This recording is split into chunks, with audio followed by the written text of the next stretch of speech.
a mais um podcast cultural semanal da Livraria Chalé dos Livros.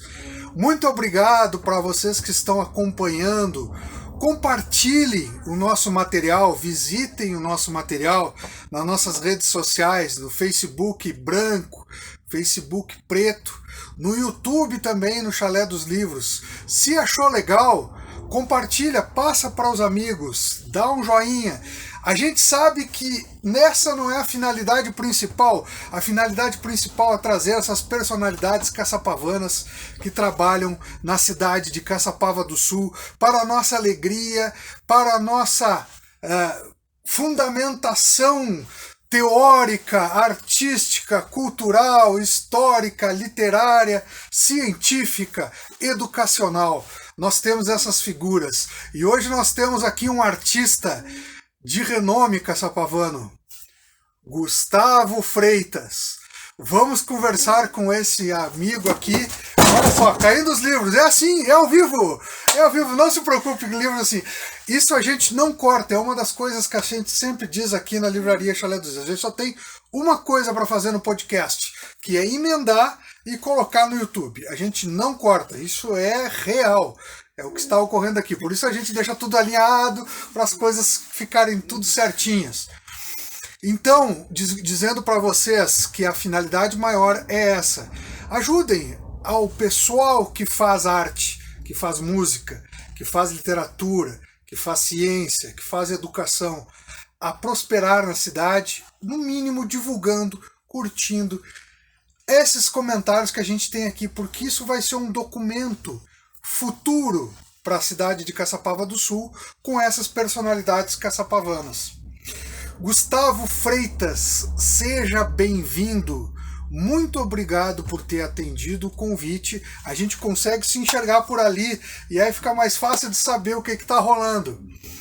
A pergunta que eu sempre faço para os que aqui chegam e sentam no banquinho: Gustavo Freitas por Gustavo Freitas.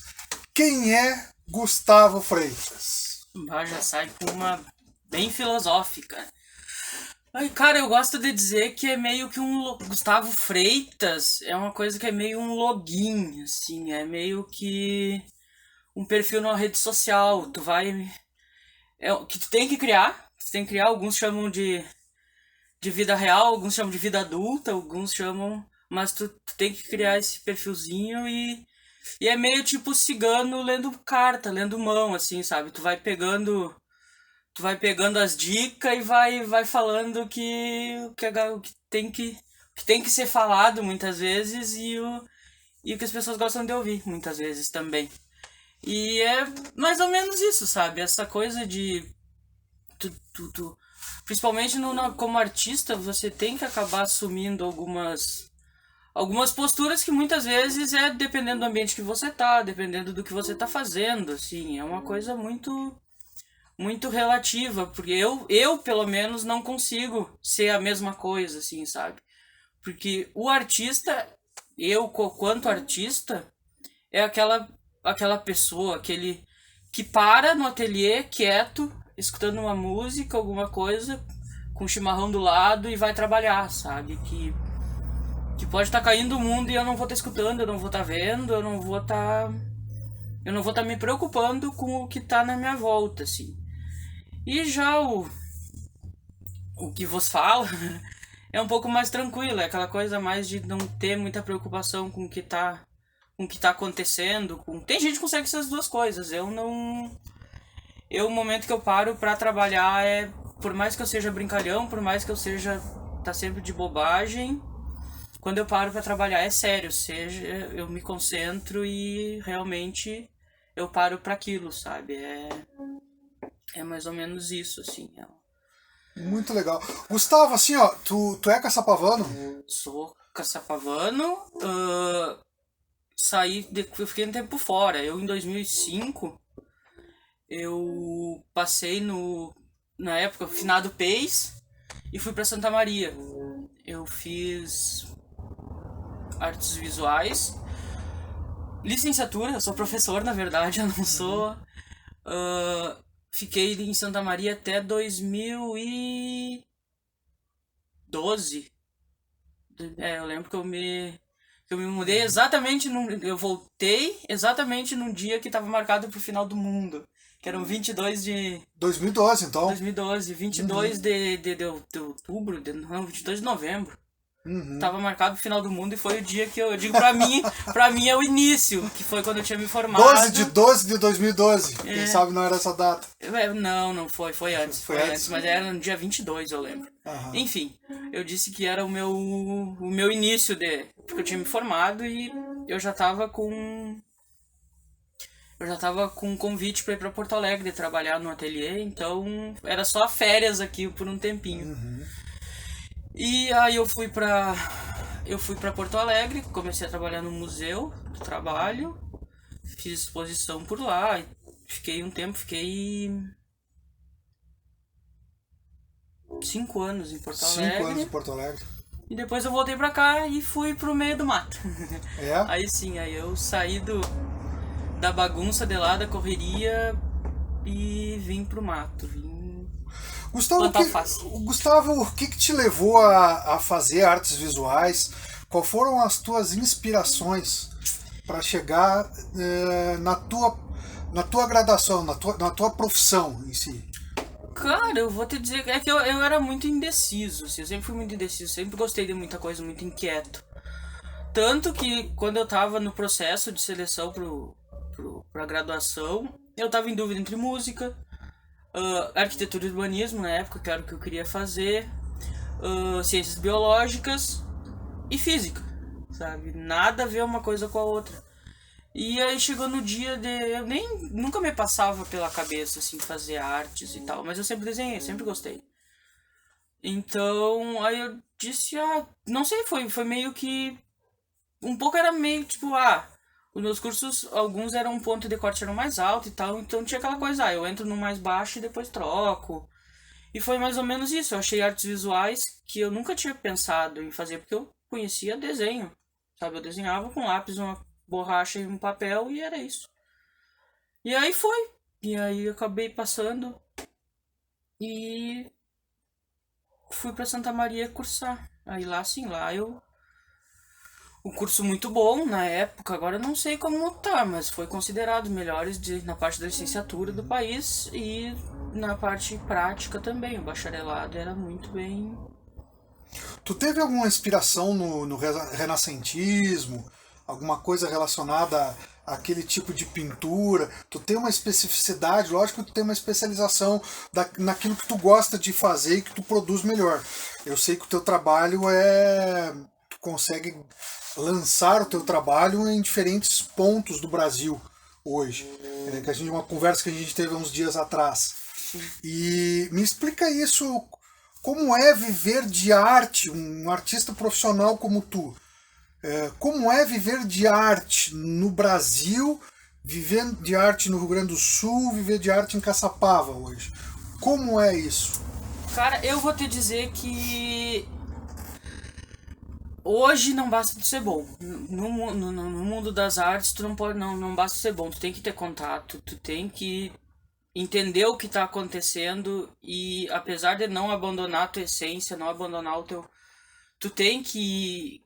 Não adianta querer remar contra a maré e aquela coisa super romântica de que, eu vou fazer o que eu gosto e vou mudar o mundo, sabe? Não é bem por aí, tá? A coisa tá mais difícil agora. Não é simplesmente você se trancar no quarto e produzir, e uma hora abrir, mostrar tudo e esperar que algum galerista, algum marchand, é um termo mais, algum colecionador, vai achar lindo, maravilhoso e vai te comprar tudo e tu vai ficar famoso. Não, sabe? Tu tem que procurar, tu tem que buscar tem que correr atrás de edital, tu tem que ver o que tá acontecendo e ver como que tu pode usar isso no teu trabalho. Eu, particularmente, eu não tenho essa coisa de meu trabalho tem cunho político, ou meu trabalho, ou eu quero passar tal mensagem. Eu trabalho, eu digo, eu trabalho pra mim, do meu jeito, mas com uma estética, com uma coisa que é de todo mundo, que é questão de memórias, memória afetiva, histórias de infância, essa coisa tudo, e eu trago isso no meu trabalho. Isso foi o jeito que eu encontrei não, que já é uma coisa minha, assim, de chegar nas pessoas, de ter esse contato. Mas você precisa tá sempre se analisando e analisando o que tá acontecendo, porque não tem como tu viver de arte produzindo pra ti, sabe? Tu tem que correr atrás, tu tem que se dobrar no início, principalmente pra entrar em exposições, pra pessoa. Quem não é visto não é lembrado. Agora tu falando em exposições, eu vi dois detalhes na tua conversa, um num grupo e o outro na conversa que a gente teve anteriormente. E eu vi que tu tem um cuidado muito enorme na questão de quando se refere à exposição. Que eu vi que houve alguns convites para ti, vamos, tipo, eu quero uma exposição tua, e eu vejo que tu disse assim, calma, isso é ser pensado. Eu vejo que tu é muito profissional nisso, tu tem um certo cuidado nisso. Tu pode me dizer por que esse cuidado e por que essa... daria para dizer também, estender um pouco mais a pergunta, tu consegue logicamente me explicar a diferença de arte para artesanato? E ao mesmo tempo talvez acho que esteja encaixado nessa questão de exposição.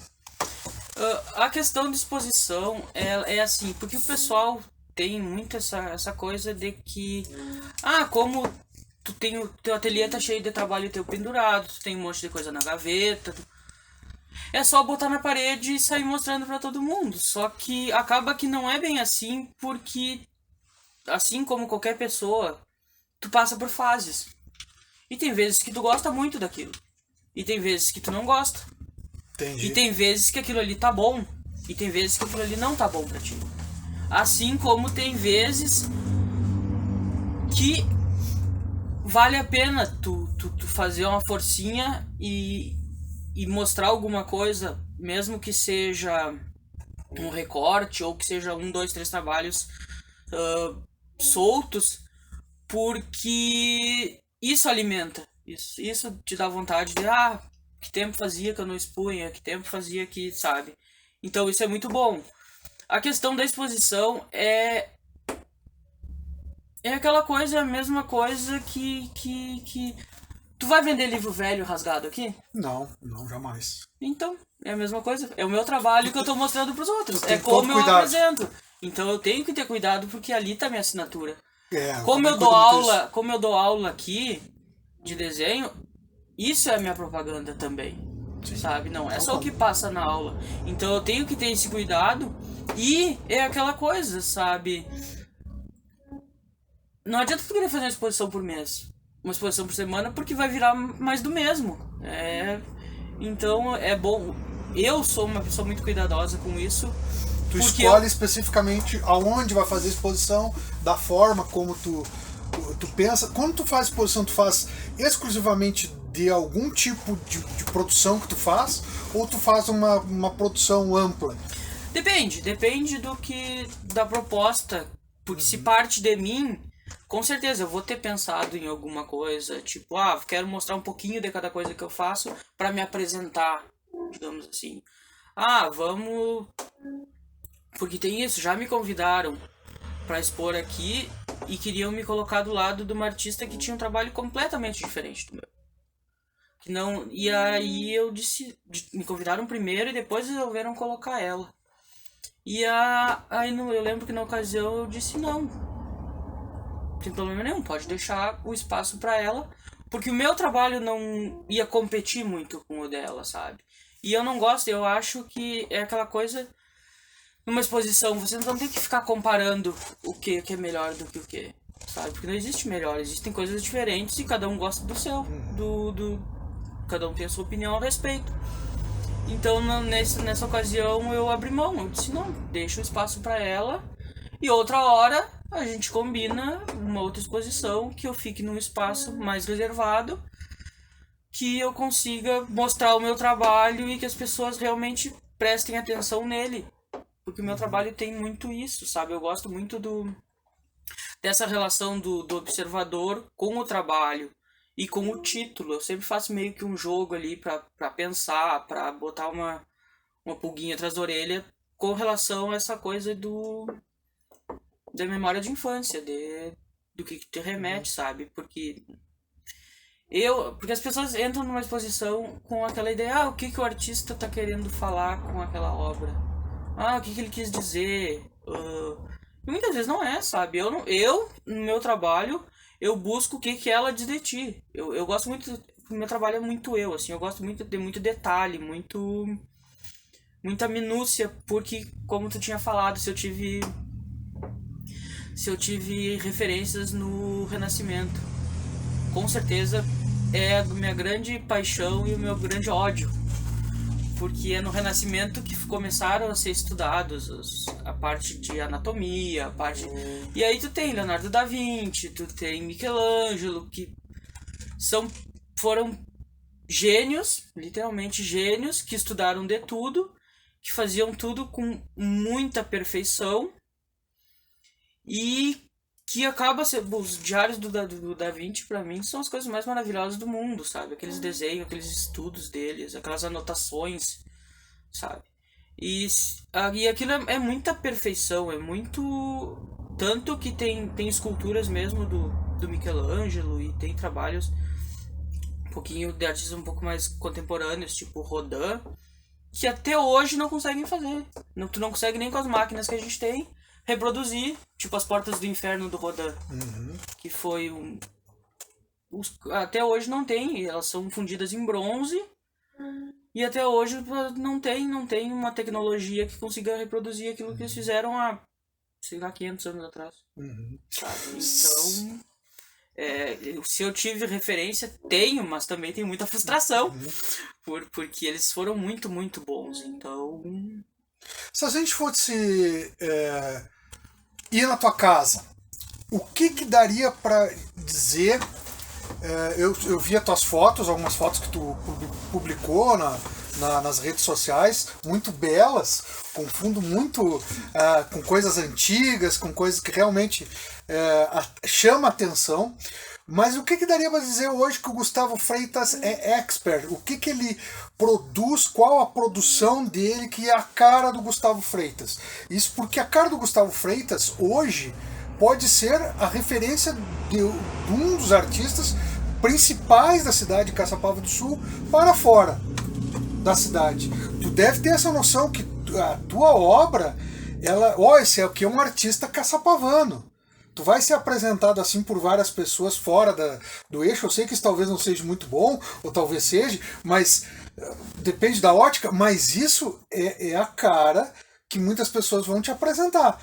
Numa rede social diferente, de pessoas de uma outra comunidade, de uma outra sociedade, indiferente de classe social, mas, olha, isso aqui é uma obra de um artista, primeira coisa que vão dizer, isso aqui é uma obra do artista caçapavano, que se chama Gustavo Freitas.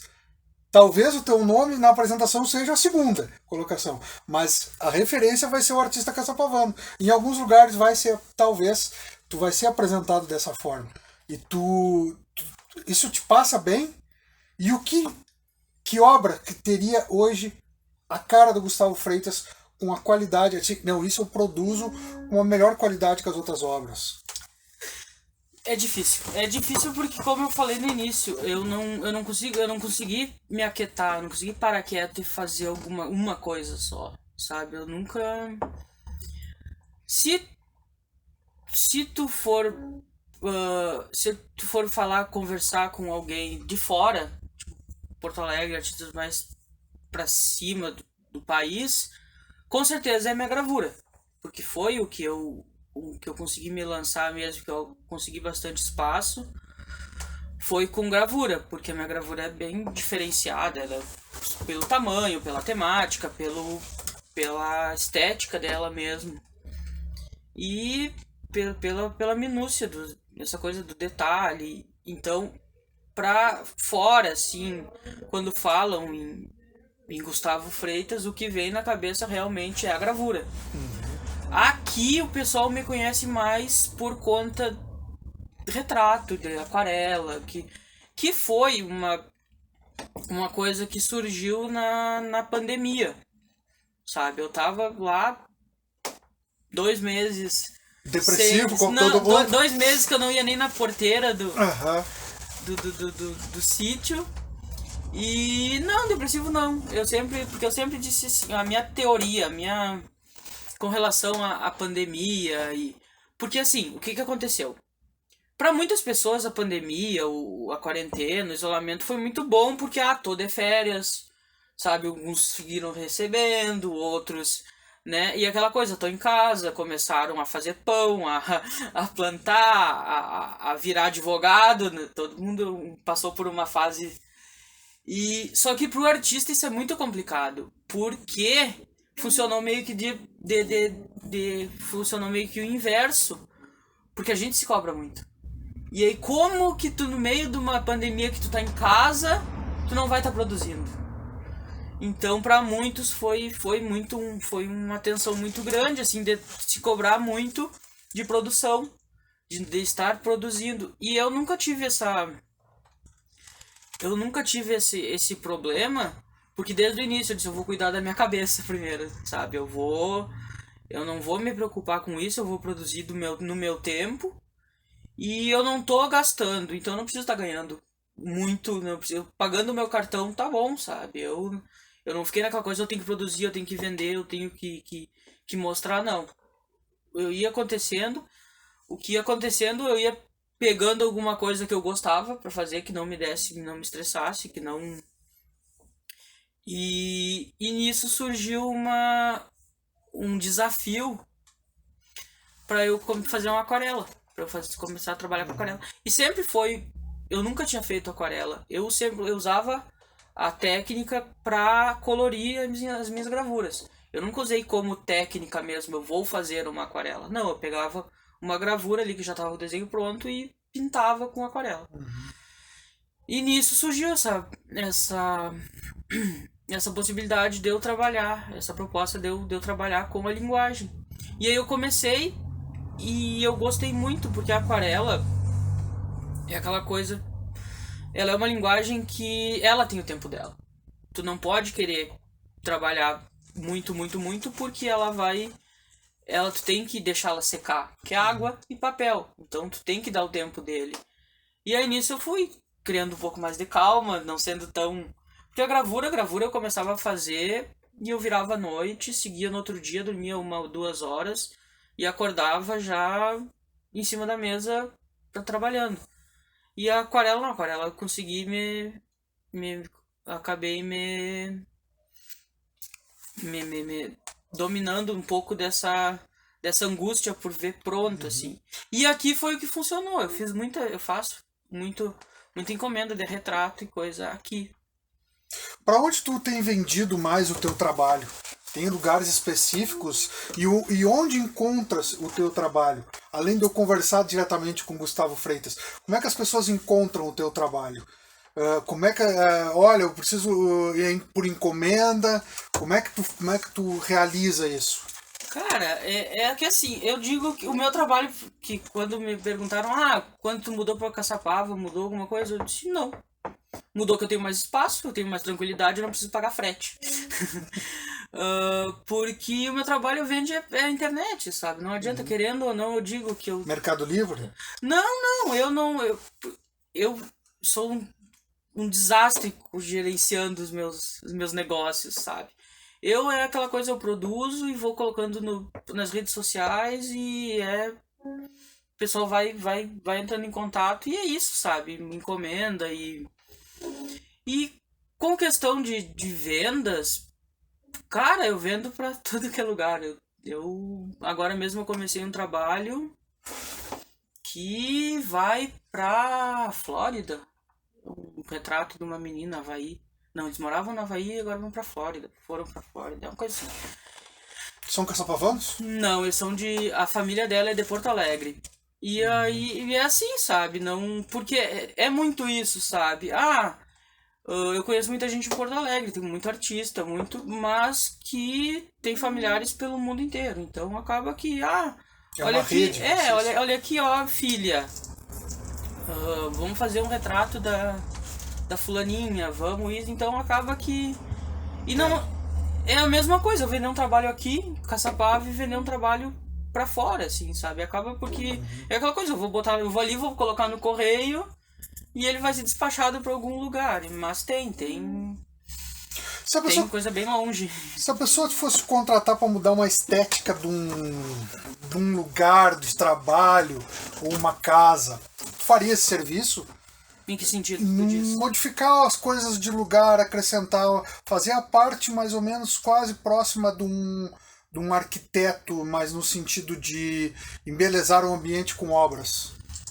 Cara, vou te dizer que isso seria meio que a realização de um sonho, digamos assim. Porque eu tenho esse problema que eu não consegui separar o meu ateliê da minha casa, digamos assim. Porque eu podia ter um ótimo espaço para produzir e só produzir. Eu poderia estar fazendo todas as linguagens. Só que eu não consigo. Eu tenho que ter a minha prateleira com as louças. Eu tenho, sabe? Eu tenho que ter aquela casa junto no ambiente para eu trabalhar, sabe? Eu não consigo ter só a parte técnica.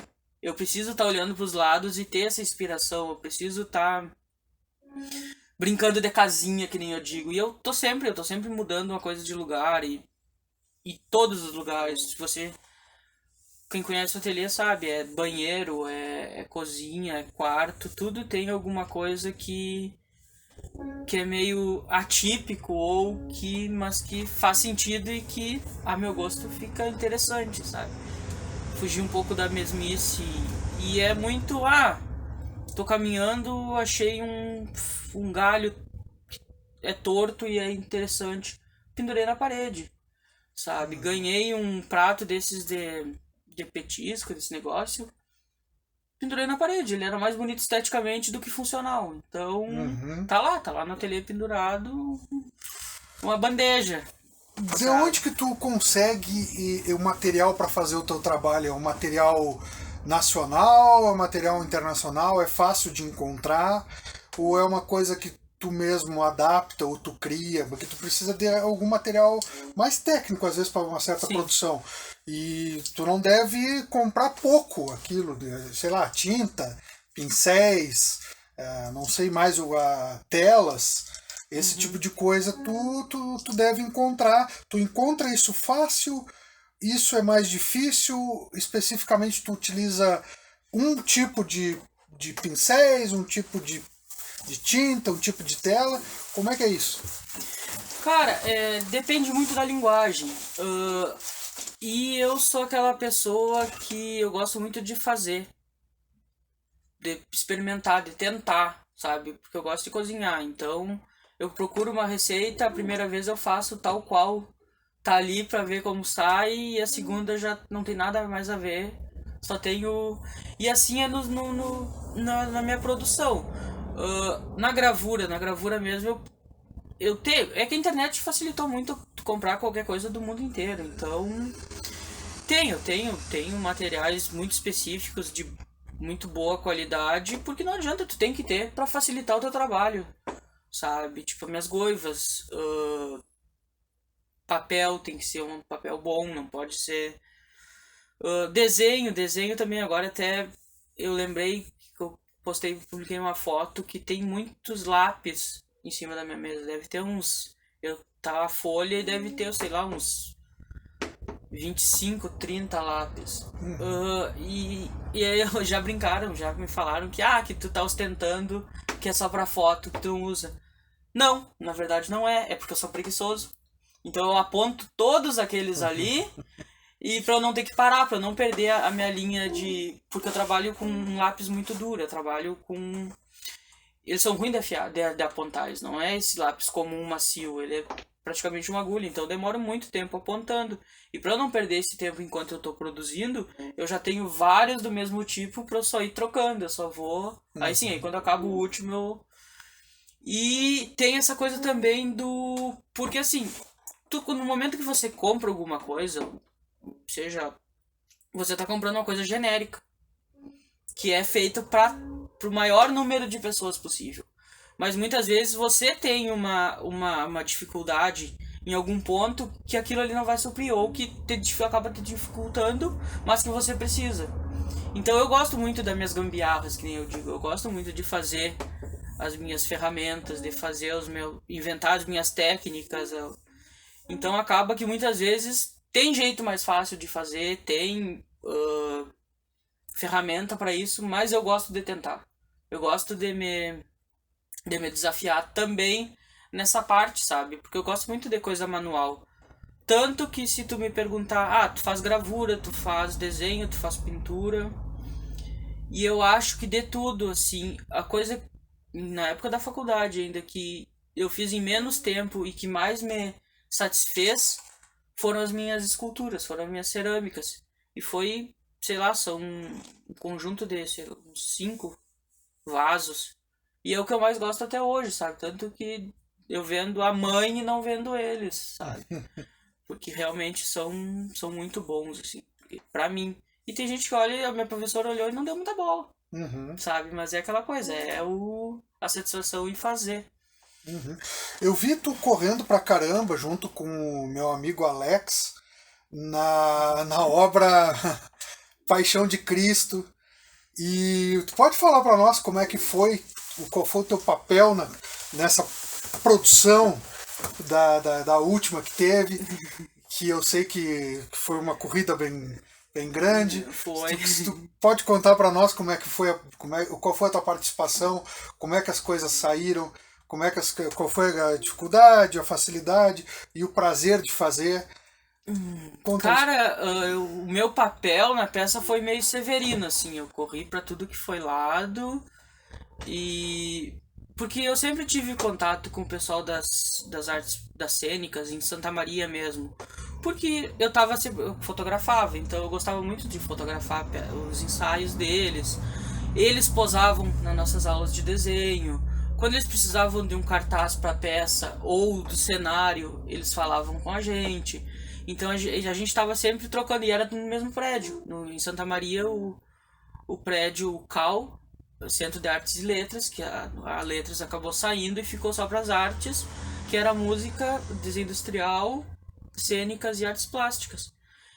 Então a gente tinha esse contato direto. E eu sou apaixonado por cinema. Esse cinema cult que pessoal, eu gosto muito de Bergman, Tarkovsky, Fellini, genial.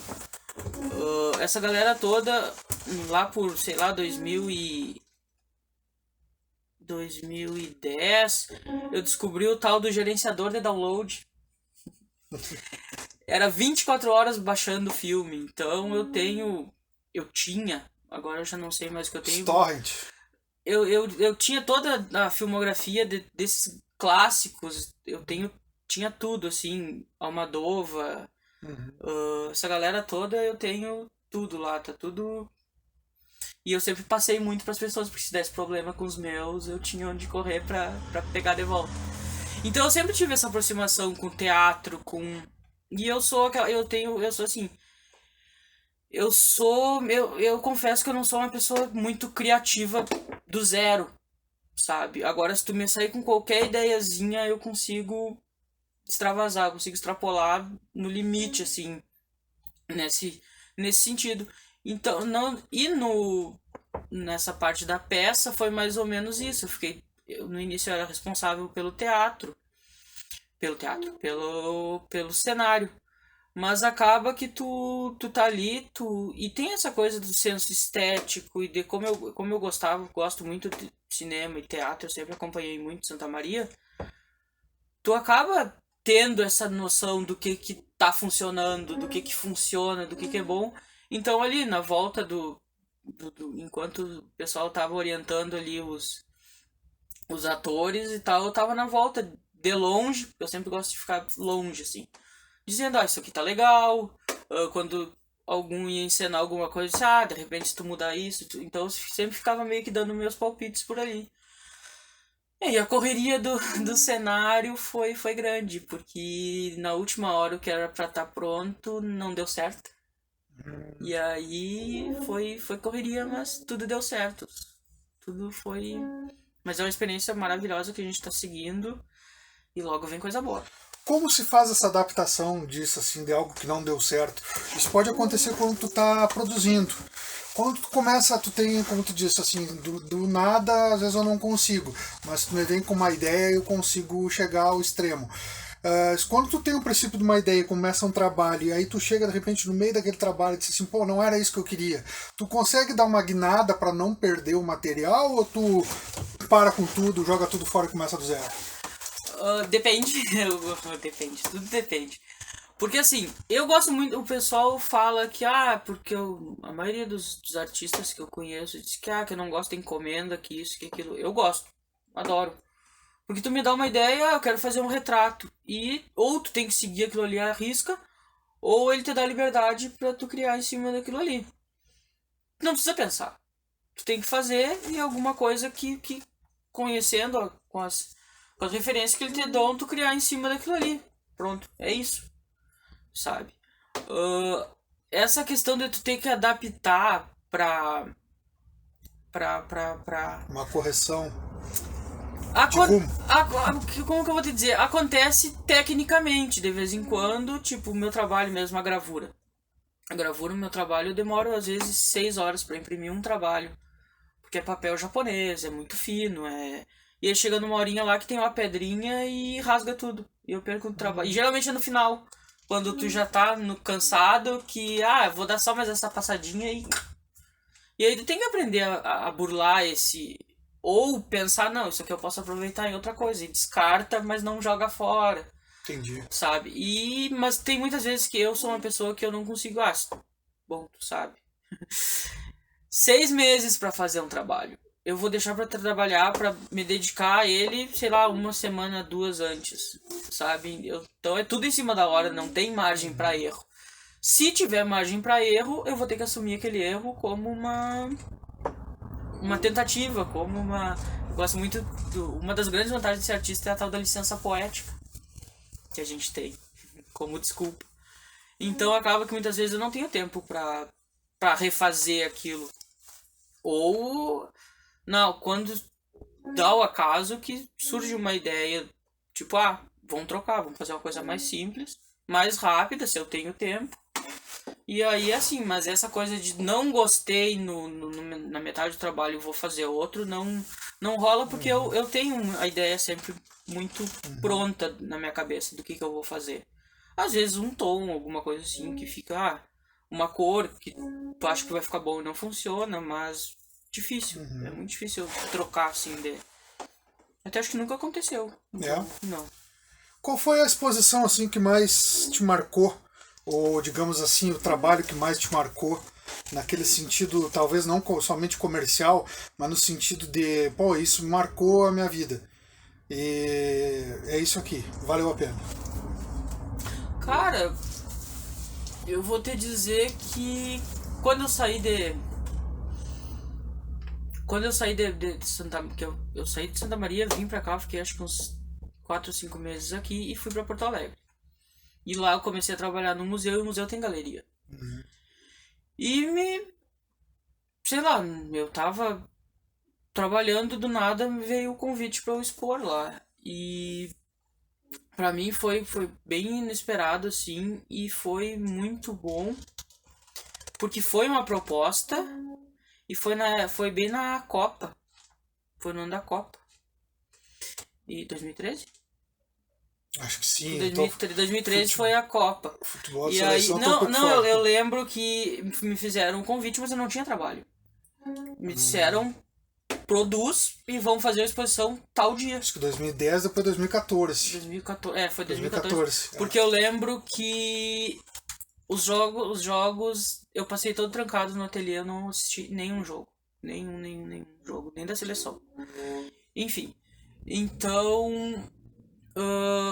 essa exposição me marcou bastante porque realmente nem eu imaginava que eu ia conseguir fazer aquilo e ficar tão bom assim, sabe? Foi quando eu vi ela, porque deu muito problema. Eu Como eu tava aqui e a exposição era em Porto Alegre, eu vim pra cá pra produzir. Eu produzi todos os meus trabalhos, só que aqui não tinha como colocar moldura. Meu trabalho é grande, meu trabalho tem 1 metro e pouco cada um. E é aquela moldura de caixa. Então, e é muito específico, gravura é bem complicado. Aí eu tratei molduraria, tudo, acertei tudo certinho, valores lá, com uma das mais antigas de Porto Alegre e tal, e renomadas, porque me disseram que era melhor. Cheguei lá com meu rolinho de papel nas costas, isso 2 semanas antes da exposição. Eu tava trabalhando. Isso, eu tava trabalhando, eu imprimi tudo. Só que nisso de eu imprimir, eu tinha. Tava toda a produção pronta e eu fechei um quarto, né? Nessa época eu tava na casa da mãe ainda. Eu fechei um quarto e a mãe tem muito gato. 8, 10 na época. E aí aquela coisa. Que não é coelho. E aí aquela coisa, né? Gato é gato. E aí eu fechei o quarto. Eu sei muito bem o tema lá. Coloquei uma prancha de MDF em cima da minha cama, abandonei a minha cama e deixei os trabalhos ali deitadinhos, bonitinhos. E sempre fechado, sempre chaveado o quarto. E faltando menos de 1 semana para eu ir para Porto Alegre para levar os trabalhos para montar e faltando 3 semanas para exposição, entrou um gato no quarto. O pai entrou no quarto e não viu, o gato entrou junto. E aí quando o pai saiu, ele escutou um barulho, voltou e na hora de tirar o gato, ele assustou o gato. E aí o gato literalmente patinou em cima dos meus trabalhos e amassou tudo. Então toda a minha produção que eu tinha demorado uns 3 meses pra imprimir foi por... Eu tive que fazer toda ela em 3 dias. De novo, que tinha... E muita coisa eu assumi como... Sei lá, tinha coisinha, acho que se bobear até com patinha de gato lá. Então foi essa correria e corri pra Porto Alegre. Chegando lá, levei na molduraria. Eles não tinham as molduras que nós tínhamos tratado. O valor era o dobro. E me disseram, tu tratou com meu irmão, eu não tava por dentro, tal e tal e tal. Botei as minhas coisas no canudo e vamos pro museu e sei lá o que vamos fazer. Aí consegui. Tinha um contato de dos caras muito bons. Então foi, tipo, da molduraria pra parede, sabe? Aquilo ali. E quando eu parei, que eu consegui respirar, foi um alívio muito, muito grande, assim. E daí eu fiquei ansioso. Depois daquilo eu sou um poço de ansiedade. Mas quando eu parei, que eu consegui respirar, que teve exposição, foi maravilhoso, porque muita gente que... Até então eu trabalhava lá, mas eu não conhecia muita gente. E muita gente visitou, e muita gente... Que eu digo gente grande, sabe? Que muito bons artistas e colecionadores e muita gente que confia, sabe? Me falaram muito bem, eu tive muita troca, muito contato, que nem eu digo, e os comentários, porque assim, como eu te falei no início, eu trabalho muito com a questão de aproximar quem tá vendo com o meu trabalho. E eu consegui prestar muita atenção, eu tive nessa exposição, porque eu digo, para estudante já entra numa exposição de arte, já entra numa exposição procurando o defeito dos trabalhos. Ele não entra olhando, que lindo isso e aquilo, não. Ele entra procurando o defeito, quem faz gravura procura o defeito de impressão. Às vezes existem umas coisas complicadas. Eu digo, eu sou desse ponto de vista. Mas, assim, de todos todo o pessoal que já vinha nesse mundo das artes, pessoas... Todo mundo falava muito bem dos trabalhos e tal, mas as únicas pessoas que chegaram assim e disseram, que realmente pegaram o que eu tava sentindo, o que eu queria passar, foi um gari e uma faxineira. Foram as pessoas que chegaram e disseram, teus trabalhos parece que tu tá querendo esconder alguma coisa, porque meu trabalho tem muito essa referência de... Porque tem a figura do velho, de um idoso sempre, mas não é relacionado à morte, não tem nada a ver. É aquilo ali, em vez de eu botar um relógio pra fazer referência ao passar do tempo, eu boto uma pessoa velha. Eu comecei a trabalhar com isso, mas isso vem da época da graduação. Então, tipo, eu tenho muito disso, de tinha muito essa coisa de querer esconder muita coisa atrás da técnica, atrás do... E foi quem conseguiu pegar toda a atmosfera do meu trabalho foi um gari e uma... Isso pra mim foi maravilhoso, sabe? Depois teve uma amiga minha, levou a turma dela, de alunos, pra... E eles redesenharam todos os meus desenhos, meus trabalhos, assim, também foi lindo, assim. E então, tipo, não foi a minha primeira, na verdade, essa foi a minha terceira exposição. Eu vou te fazer umas perguntas agora, exatamente pro pessoal que tá ali assistindo, que quis uma parte educacional e cultural dentro da tua área, para nós especificar para quem tá ali assistindo. Qual especificamente é a diferença de gravura para xilogravura? Na verdade, assim, a gravura é a linguagem que você parte de uma matriz e você consegue tirar cópias. Nisso a gente tem a xilogravura, que xilo no latim é madeira. Você tem a gravura em metal e você tem a litogravura. Litografia, no caso. Que a lito é pedra. Então, e foi nessa ordem. A xilogravura, ela é feita num taco de madeira. Você escava o taco e a gente chama a matriz e você tira cópias. É um carimbo. A grosso modo é um carimbo que você vai tirando cópias. Você passa tinta, bota numa prensa ou com uma colher, como eu faço, e você tira cópias. Cópias em papel. Em papel. Claro, aí a utilização, porque isso começou lá na China, com os monges, para reproduzir os livros, porque até então quem copiava eram os monges, os copistas, que não, eles desenhavam as letras. Demorava então 2, 4, 5 anos para fazer um livro. Exatamente, aí com Gutenberg rolou toda de Gutenberg. Isso, que vai ajudar a reforma protestante Martinho Lutero da Alemanha, seus 95 teses. Isso. E aí depois, mais pra frente, surgiu a gravura em metal, que aí é com metal. Você tem uma placa de cobre e você passa uma goma por cima dela e você desenha naquela goma. Que goma? Goma... Antigamente a goma... É um brute de cola com farinha? Aquilo? Não. Era uma mistura de cera de abelha, olha aí, terebentina e betume. Tá. Que aí o que acontece? Tu passa na placa e ele vai criar uma película. Tá. E aí tu desenha naquela película com a ponta seca. Com alguma coisa que tire aquilo ali. Tu faz um desenho. E aí tu bota ela de molho no ácido.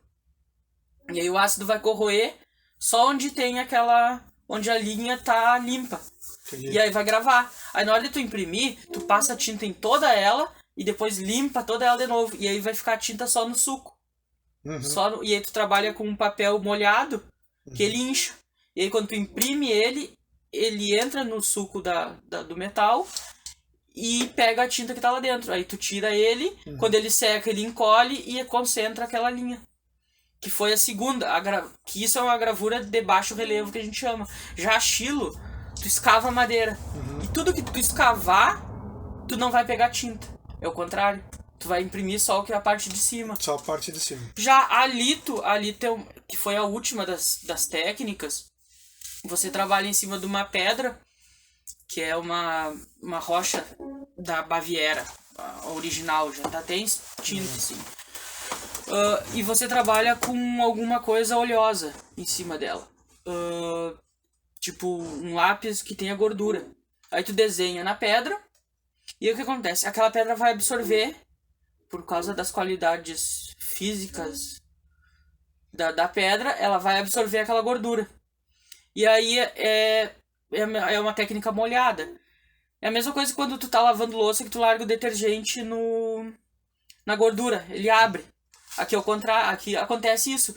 Tu tá com a pedra e tu tá com a pedra engordurada do desenho. Tu vai largar água em cima e ela vai abrir onde tem o desenho. E aí tu vai entrar com o rolo de tinta. E aí a tinta vai pegar só onde tem a gordura que a água abriu. E aí isso é na pedra, isso é a gravura. Então, o que é a xilo? É um tipo de técnica, a mais antiga e a mais simples, na verdade, a mais rústica de todas.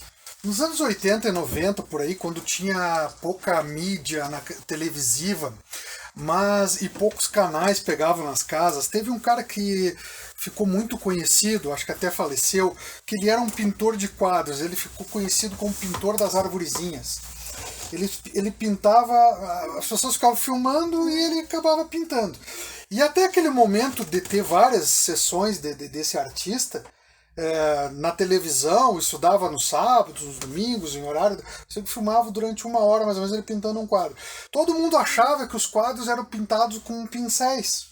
E aí ele vem com uma técnica completamente diferente, que era papel crepom, que era papel de metal, aí fazendo com espátula, fazendo com. E aí todo mundo, pô, mas então na pintura não é com pincel que ele fazia as arvorezinhas e as montanhas, e ele ficou conhecido por essa parte. Se tu procurar no YouTube, tu vai ver isso, que esse cara ficou muito conhecido nos belos quadros que ele pintava. E ele tinha um cabelo, quase um cabelo Black Power, assim, apesar de ser um cara da etnia branca.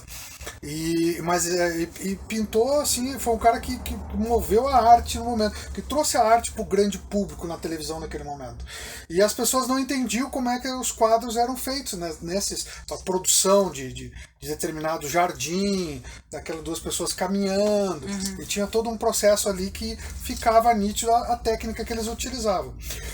Para o grande público, assim, qual tu acha a dificuldade deles têm de entender uma obra de arte? É a parte estética, é a parte da pintura em si, aquela arte abstrata, assim, tu acha que é uma necessidade de quem entrar numa exposição e tentar entender o artista, ou essa não é a finalidade maior? A finalidade é apreciar a obra.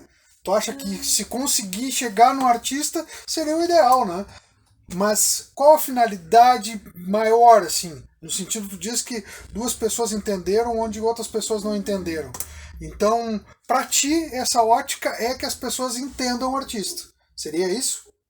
Ou tu acha que a obra em si, ela já fala por si só, não há necessidade de entender o artista? Assim, eu digo que isso depende muito, depende muito da proposta do artista. Tem artistas que a gente chama, tem artistas contemporâneos que são artistas que trabalham mais com o texto, que trabalham mais com a ideia do trabalho do que com o trabalho em si. Eu gosto de dizer que eu busco a nostalgia das pessoas com os meus trabalhos. Porque ali eu trabalho, eu boto a loucinha inglesa, com os detalhezinhos, com as coisas, mas eu boto a jarra de abacaxi junto. Sabe? Eu boto aquele ladrilho da casa da avó. Algo mais brasileiro, mais africano, mais português. Aquela coisa que todo mundo viu na casa do vô, sabe? Um lustre, ou um potinho, ou um porta-retrato. Teve uma época que o design era muito restrito, sabe? E muito regional. Então, tipo, tem determinados móveis que faziam naquilo ali. Tinha em todas as casas. Assim como tinha algumas louças, algumas coisas que o plástico não era tão difundido, mas que tinha. Mas que era sempre a mesma, era 1, 2 fábricas. A louça era São Remo, era Termorrei, sabe? Então então era muito comum. Então eu coloco aquela ali onde eu consigo me expressar, que eu consigo trabalhar minha técnica, mas eu consigo colocar elementos também que te tragam para perto daquilo ali, que tu tá olhando e tu lembra da tua avó, da tua tia, da tua família. Então o meu trabalho tem isso. Agora tem artistas que tu chega e tu lê um texto gigantesco para entender um trabalho que muitas vezes é um risco numa parede. É um tipo de produção. E vai muito também do que tu quer, assim, sabe? Porque tem gente que entra na exposição e quer ver. Tem gente que quer pensar, sabe? Tem gente que não quer nada, tá ali só porque é uma exposição. E tem gente que tá procurando banheiro. Então, depende muito, depende do artista, da produção, e depende da pessoa, da finalidade que tá ali pra... Tu recebe muito pedidos de gente aqui, digamos, da nossa região ou da nossa cidade para pintar algo relacionado ao nosso tradicionalismo, como cavalos, fazendas, galpões, porque eu acredito que seja um nicho que o pessoal curta. Eu não sei se tu recebe esse tipo de pedido de fazer trabalhos ou tu não recebe esse tipo Cara, eu vou te dizer assim, já recebi. Mas tem muita coisa, assim, que pra mim é complicado, porque graças a Deus, tipo, Tem coisas que eu sei que eu vou sofrer muito. Tipo, tu faz uma pintura de um cavalo. Pra mim vai ser um inferno. Por quê? Porque eu não pinto. Sei pintar. Mas não é o que eu faço com... Então, e eu sou muito... Eu sou muito comprometido com o que eu faço. Tem que ficar bom. E eu não sei pintar um cavalo. Sabe? Cavalo é a mesma coisa que tu desenhar, pintar um ser humano. Tu tem que saber a anatomia do cavalo. Tu tem que entender como é que funciona, porque pra uma pessoa, sei lá, que lindo o teu cavalo, tá bonito, porque tinta é maquiagem.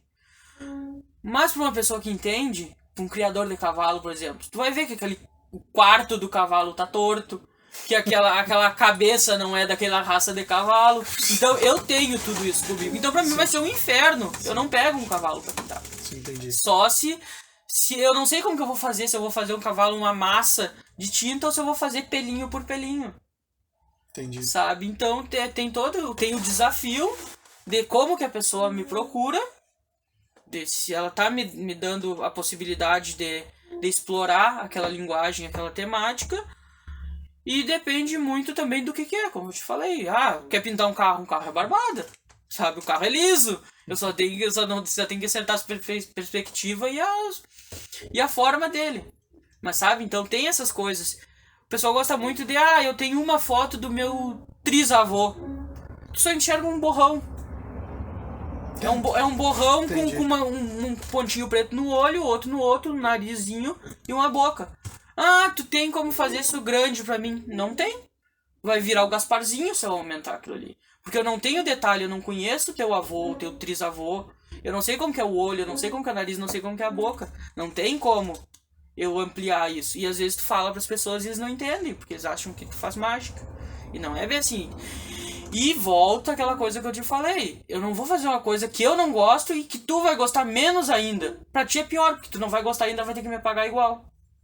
Entendi. Então tu só vai aceitar trabalhos em que tu se satisfaça também como produção. Que seja alguma coisa que eu vou estar... Entendi. Sabe? Porque não...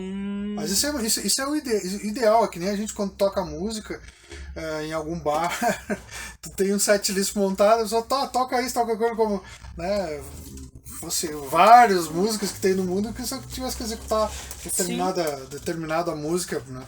Então eu te entendo muito bem isso, eu acho bem interessante essa tua posição. Gustavo, o que tu... Estamos lá nos aproximando, dá uma hora já de conversa. O que tu gostaria de dizer para quem está nos assistindo? Volto a repetir, o Chalé dos Livros agradece muito estar aqui. Eu gostaria que tu terminasse com quais são os projetos que tu tem aí para futuro, quais são as coisas que tu está planejando, o que tu está trabalhando agora, se tu pode liberar, como é que faz quer deixar o teu telefone para o pessoal entrar em contato, o que tu pode fazer aí para ampliar os leques do Gustavo Freitas através de um humilde podcast, mas com um enorme amor e carinho. Cara, o que eu vou te dizer? Projeto... Não, sabe, eu tô no momento que eu digo, eu fiquei quando eu voltei pra cá, eu me encantei tanto com essa coisa de estar morando pra fora, de tu ter esse contato com a natureza, com a terra, de tu estar tranquilo, que eu parei de produzir. Eu parei e eu fui agora eu entendo de horta, eu entendo de campo, eu entendo de vaca, eu entendo de galinha, eu entendo de lua, fase da lua pra plantar. E eu entendo bem mais de mim também. Que legal. Só que eu tô na fase que agora também eu sinto que já passou essa fase também, que eu preciso voltar, porque nesses 5 anos o artista ficou completamente de lado, sabe? E agora eu tô retomando isso, eu comecei a minha produção de novo, comecei com a minha gravura de novo, comecei com desenho, tô colocando em dia os meus contatos. Por favor, tu sabe de cor teus telefones aí? Não, contatos que eu digo assim... de pessoas... Eu deixei muita coisa pra trás, e eu sou aquela pessoa que... se tu me mandou uma mensagem, um e-mail, alguma coisa, e é importante, eu não vou te responder na hora. Só que às vezes eu esqueço, sabe? Tem muita coisa que ficou pra trás, tem muito contato, tem muita proposta, tem muita coisa que eu tô voltando atrás, que eu tô reavendo. Então, no momento de produção e de criação, eu tô mais nessa de retomada de contato, assim. E contato mesmo, físico, eu dou aula no Espaço da Movimente, dou aula para crianças e adultos, que é desenho. Aonde que é essa? É no Espaço da Manica, que é aqui no Calçadão, em cima do Batista. Ali. Legal. As minhas turmas são de crianças, a maioria, e tem uma turma à noite para adultos, que é aquela coisa técnica mesmo, que é o que eu aprendi na academia. E o de resto é Facebook e Instagram, tá lá, Gustavo Freitas, e tem... E é isso, sabe? Eu sou uma pessoa que é aquela coisa... Posso ter sair correndo, mas eu respondo tudo, e é aquela coisa, a gente... Querendo, eu tô sempre pronto pra tomar um café e conversar, e... Um chimarrão agora. Pode ser que comece os solzinhos, que nem teve agora, né? Que a gente pode... E é isso, querendo entrar em contato... Como eu te falei quando eu tava chegando aqui, telefone pra mim me manda um WhatsApp, sabe? Aquela coisa, porque eu não gosto de falar. Mesmo assim. E é aquela coisa de. Não é que eu não gosto, eu falo, com certeza tu precisa de alguma coisa, mas eu digo que tu falando tu não pode voltar atrás. Entendi. Sabe? E aí às vezes tem coisas que tu acaba marcando, que isso, que aquilo, e que tu fica no compromisso, e às vezes tu não consegue atender aquilo, e às vezes tu esquece. Então, quando tá escrito ali, tu retoma. E é isso. Cara, muito obrigado, Gustavo. Valeu mesmo. Aqui mais um podcast, então, do Chalé dos Livros. Até a próxima semana. Compartilhem, publiquem isso ao longe. Daqui um pouco estará já nas nossas redes sociais. Aguardem só o tempo de haver uma certa compressão, união, porque o celular faz uma divisão de vídeos ali, e a gente tem que unir, largar no YouTube. Então, muito obrigado a vocês que estão aí acompanhando os podcasts semanais da Livraria Chalé dos Livros. Muito obrigado, isso é um projeto para todos nós, e muito obrigado por essas figuras e personalidades caçapavanas que tanto nos influenciam e nos ajudam a compreender o nosso presente e, quem sabe, quiçá, o nosso futuro. Muito obrigado, abração, tudo de bom, até a próxima. Eita, isso aí.